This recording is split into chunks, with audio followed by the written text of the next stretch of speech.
Let's go ahead and see how we can use the basic features of the three main formatting commands: format wide, format list, and format table. We'll begin by running get process pipe more. And notice this command has a default formatting that displays 6 property columns. Now if we pipe get process to the format wide command, we can see that just the process name is displayed. So let's go ahead and type get process pipe format wide. And looking at this, we can see that format wide only displays one property, by default in 2 columns.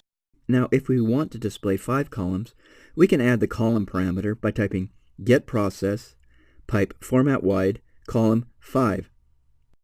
Just as in the previous command, we still have the name property, but instead of being in 2 columns, we now have 5 columns. Now we can change the property being displayed by adding the property parameter, so let's type get process pipe format wide property ID column 5. And you'll notice that now only the ID information is being displayed.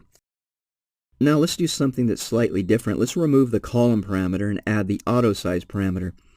And we'll do this by typing get process pipe format wide property ID auto size. And we can see now that this command now fits as much information in as possible. Now let's say we want to display more than one property, so we can use format table. We'll type get process pipe format table.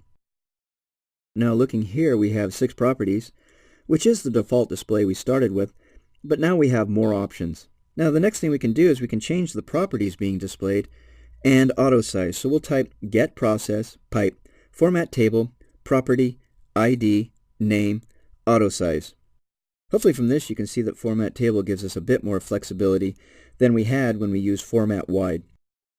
Now let's say we want to use a list instead of a table. We can use the format list. So let's go ahead and type get process pipe format list.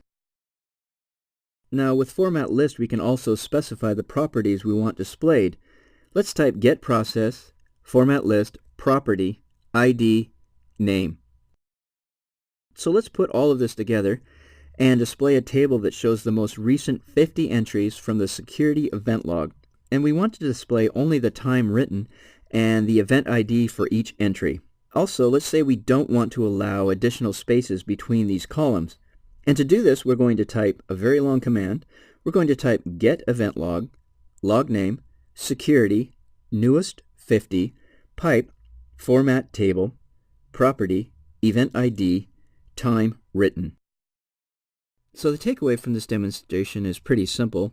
What we did is we showed 3 main formatting commands and their basic features. Those commands were format wide, format list, and format table. So this concludes this demonstration of basic formatting.